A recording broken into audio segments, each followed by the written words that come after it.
শুনুন, প্রথমে আমার একটু কথা আছে। পশ্চিমবাংলার লক্ষ লক্ষ উচ্চ মাধ্যমিক পাস ছাত্রছাত্রীদের ভবিষ্যৎ মমতা বন্দ্যোপাধ্যায়ের জন্য অন্ধকারে। গত 7ই মে রেজাল্ট বেরিয়েছে, আজ পর্যন্ত কোনো কলেজ, কোনো জায়গায় যেখানে ফার্স্ট ইয়ারে তারা ভর্তি হবে এবং শুধুমাত্র সাধারণ পঠন পাঠন নয়, ডাক্তার, ইঞ্জিনিয়ার, ভোকেশনাল, ITI, কারিগরি, তাদের জীবনের পথটা তারা চিহ্নিত করবে। আজকে কোথাও পরীক্ষার নোটিফিকেশন হচ্ছে না, পরীক্ষার বলছি ভর্তির, তার কারণ হচ্ছে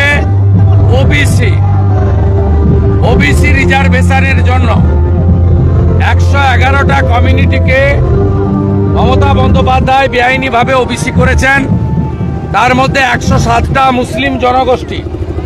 এটাকে ইতিমধ্যে কলকাতা হাইকোর্ট ডবল জাজেস বেঞ্চ বাতিল করেছেন 2010 সালের পরে সমস্ত সার্টিফিকেট। সুপ্রিম কোর্টও স্থগিতাদেশ দেয়নি, রিসার্ভে চলছে। পরবর্তী ডেট আমরা যা জেনেছি 15ই জুলাই সুপ্রিম কোর্টে। আমাদের কোমলমতির ছাত্রছাত্রী, তাদের ভর্তি কি হবে, তাদের ভর্তি কিভাবে হবে? একদিকে মুসলিম ভোট ব্যাংক, তারা চটে যাবে যদি হাইকোর্টের রায় মেনে করতে হয়, আর অন্যদিকে ছাত্রছাত্রীদের ভবিষ্যৎ। মমতা বন্দ্যোপাধ্যায় শিক্ষা ব্যবস্থা ধ্বংস করেছেন। আমি রাজ্যের বিরোধী দলনেতা, আমি উদ্বিগ্ন আমার ভবিষ্যৎ প্রজন্মের জন্য।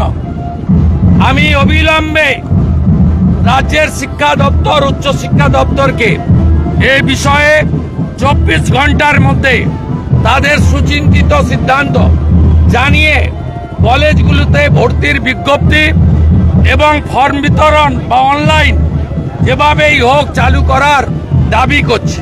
দাদা, একটা বিষয়, সেটা হচ্ছে বিরোধীরা আপনারা দীর্ঘদিন ধরে অনুপ্রবেশ নিয়ে বারবার বলে আসছেন।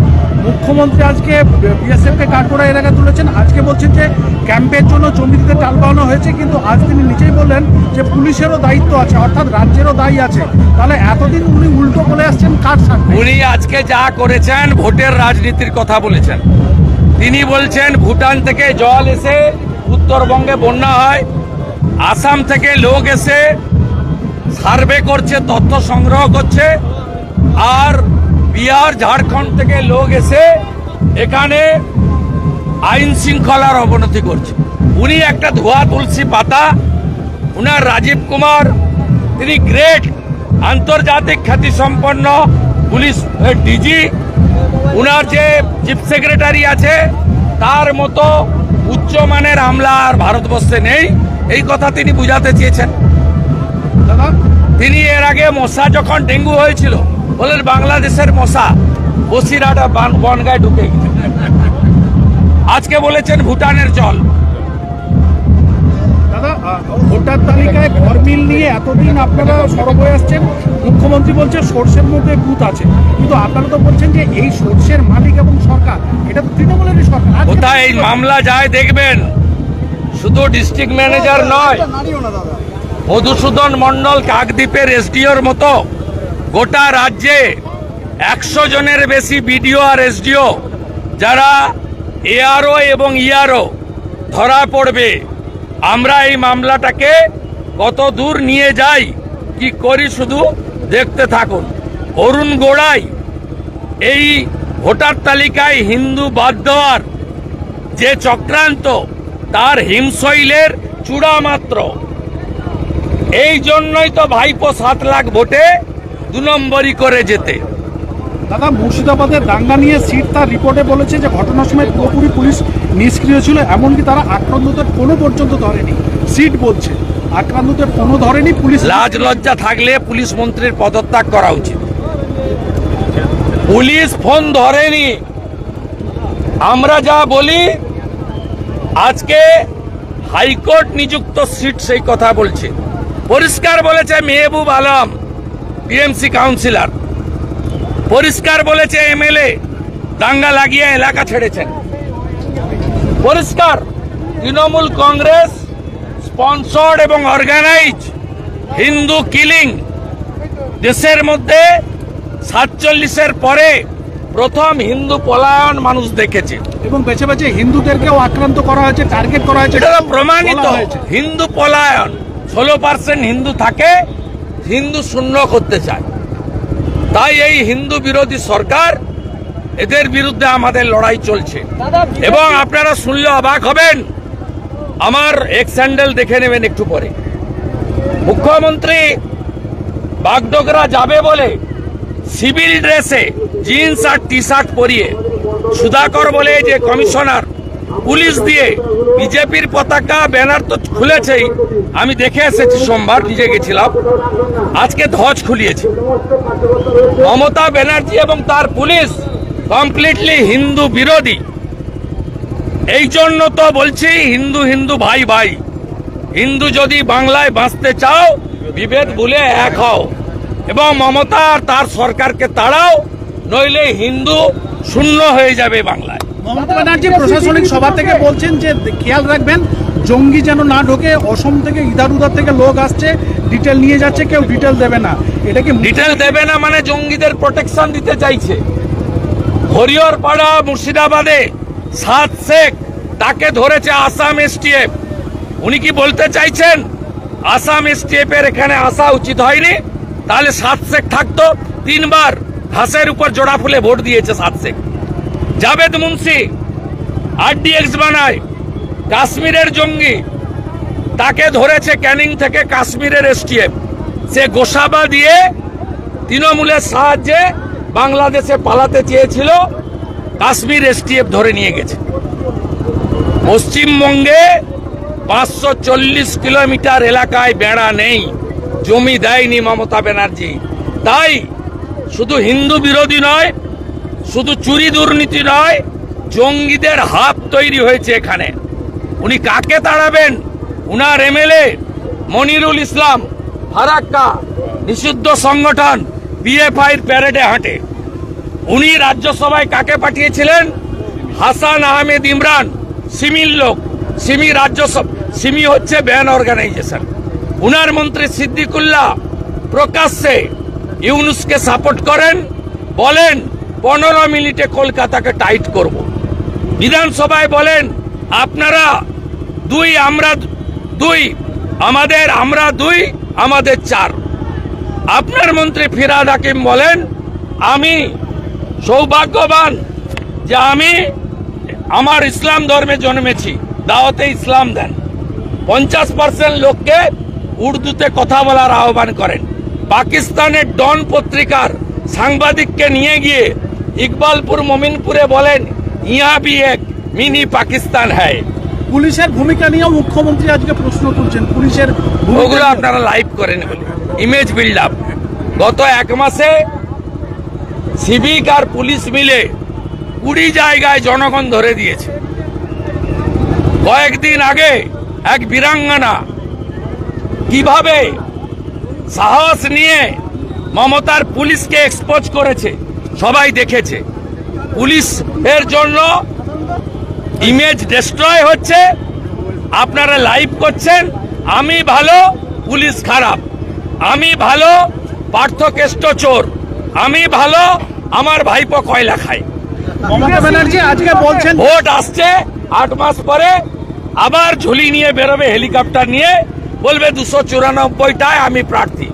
আর পার্থর বান্ধবীর বাড়ি থেকে 51 কোটি পারা গেলে বলবে পার্থ যে এত কাণ্ড করেছে আমি জানতাম না। মমতা ব্যানার্জি আজকে বলেন যে সিস্টেমের মধ্যে ঢুকে জালিয়াতি করছে, একজনের নাম 3 জায়গায়, ফলে প্রকৃত ভোটাররা বঞ্চিত হচ্ছে। অ্যাকচুয়ালি এই ভোটার তো এতদিন ধরে কমিশনের উপরে তিনি দোষ চাপাতেন, আজকে কি ঘুরে ওনার অসুবিধা হচ্ছে, আরি চাপতাম নেই। ওনাকে কিভাবে পশ্চিমবাংলায় এবারে ব্লিচিং ফিনাইল দিয়ে পরিষ্কার করে ভোট কি করে করতে হয়, আমার বিশ্বাস ইলেকশন কমিশন সেটা করে দেখাবে। আর বিজেপি আমরা চৌকিদারের ভূমিকা নেব। দাদা বিদেশে শুনুন, কাকে পাঠাবে ওদের ব্যাপার।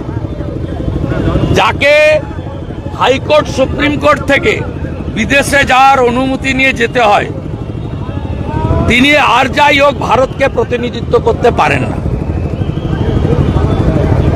মমতা বন্দ্যোপাধ্যায় ঠিক করেন, মোদিজি তার সরকার, তার সংসদীয় ব্যবস্থা, সেটা কখনোই সব দলকে নিয়ে তারা চলেন। এখানকার বিরোধী দলনেতার মর্যাদা নেই, কিন্তু রাহুল গান্ধীকে এলওপির মর্যাদা নরেন্দ্র মোদী দিয়েছেন। কংগ্রেসের যখন নাম্বার ছিল না, তখনও অধীর চৌধুরীকে তিনি এলওপির মর্যাদা দিয়েছেন। এটা হচ্ছে নরেন্দ্র মোদী। ডেমোক্রেসিতে তিনি সিস্টেম মেনটেন করেন, যেটা বাংলায় হয় না। তো বাঙালি হিসেবে আমরা লজ্জিত, এমন একজন ভারতকে রিপ্রেজেন্ট করতে যাচ্ছে, যাকে পাসপোর্ট ইডির কাছে জমা রাখতে হয়, কোর্ট থেকে অনুমতি নিয়ে বাইরে যেতে হয়। এই রকম একটা টেন্টেড স্ট্যাম্প চোরকে, যার সম্পত্তি ইডি সিজ করে, অকশনে করে নিয়ে যায়, সেই রকম একটা লোক, তিনি যেভাবেই হোক পিসির আনুকূল্যে ভাইপো পরিবারবাদী কোম্পানি ঢুকে পড়েছেন। বিদেশি ডিগ্রি বিতর্কে শান্তনু সেনকে মেডিকেল কাউন্সিলে তলব, মেডিকেল কাউন্সিলে হাজিরা। ভাইপোর র্যাকেটের মেম্বার, গাছ যেমন ফল তেমন। দাদা, ভোটার তালিকা এবং আধার কার্ড জালিয়াতির ক্ষেত্রে বারবার দেখা যাচ্ছে জমি জোগাড়ের ঘটনাটা সামনে আসছে। ভোটার তালিকা এবং আধার কার্ডের ইতিমধ্যে আধার কার্ড এপিক লিঙ্ক নিয়ে যে মামলা কলকাতা পুলিশ করেছিল, ইডি নিয়েছে, আপনারা জানেন, অনেক ধরা পড়েছে। আমি মনে করি ফেমা অ্যাক্টের আওতায় সাফ করে দেওয়া উচিত সব এজেন্টদের। আর এজেন্টদের 99% বিশেষ শান্তি বাহিনীর লোক ওরা, আর নইলে তৃণমূলের লোক। মমতার শান্তির ছেলে সব। দাদা, একটা শেষ প্রশ্ন, সেটা হচ্ছে যে বিরোধীরা দীর্ঘদিন ধরে আপনারা অভিযোগ করে আসছেন অনুপ্রবেশ নিয়ে মুখ্যমন্ত্রী বারবার শুধু বিএসএফ কে কাঠগড়ায় তুলেছেন, কিন্তু আজকে দেখা গেল যে আপনারাও বারবার বলেছেন যে ক্যাম্পের জন্য জমি নিয়ে টালবাহানা করছে, কিন্তু আজকে তিনি বললেন যে পুলিশেরও দায়িত্ব আছে, অর্থাৎ রাজ্য। আবার বারে বারে বলছি, ইমেজ বিল্ড আপ। প্রত্যেক দিন সিভিক ভলেন্টিয়ার টাকা নিচ্ছে, ধরা পড়ছে, জলপাইগুড়িতেও ধরা পড়েছে। এই বীরাঙ্গনা মহিলা যেভাবে বরানগর পুলিশকে কার্যত যেভাবে তার সাহসের পরিচয় দিয়ে নেকেট করে দিয়েছেন, মানে তাদের এই যে চৌর্যবৃত্তিকে ওপেন করে দিয়েছেন, এই জায়গায় দাঁড়িয়ে মুখ্যমন্ত্রী বুঝেছেন যে এই ভিডিও ক্লিপটা লক্ষ 70-80 লক্ষ লোকের কাছে পৌঁছেছে। তাই আজকে রাজীব কুমারকে বসিয়ে রেখে পুলিশকে ড্যামেজ করছে নিজের ইমেজ বিল্ড আপের জন্য। 14 বছর পুলিশ মন্ত্রী, আর চোরেদের রানীর নাম হচ্ছে মমতা ব্যানার্জি। যে যত চুরি করবে, ভোট চুরি হতে পারে, কয়লা চুরি হতে পারে, গরু পাচার হতে পারে, পাথর চুরি হতে পারে, গাড়ি থেকে তোলা হতে পারে। আপনি জানেন এখানে যে ফর্সা করে লম্বা এসপিটা আছে, 11টা মাল লোডেড ট্রাক হলদিয়া থেকে ছিনতাই হলো। গত 1 মাসে 11টা লোডেড ট্রাক হলদিয়া ছিনতাই হলো। আপনারা এই খবর রাখেন না, করেনও না। সেই কারণে এইসব কথা হচ্ছে। ভোট সামনে বর্ষা, তারপরে দুর্গা মায়ের পুজো, কালী পুজো, তারপরে শীতের পরেই, শীতের জামা খুলতে না খুলতেই ভোটের বাজনা। এবং গতবারে এই জেলা মমতাকে হারিয়েছে, এবারে গোটা বাংলা উনাকে প্রাক্তন করবে। সবাই ready. No vote to Mamata, no vote to Mamata, vote for BJP. সভাপতি পরিবর্তন করা হলো, আইএনটিটিউসি সভাপতিকে তুলে দিয়ে কোর কমিটি করা হলো, কিছু লাভ হবে? কোনো লাভ হবে না। সব চাকর বাকর। এর উত্তর মানা দে আর মিলন মন্ডলের কাছ থেকে নেন, আমার কাছ থেকে। ঋতপ্রতা দাদা বায়োমেট্রিক ভোট বিধানসভায় বায়োমেট্রিক দাদা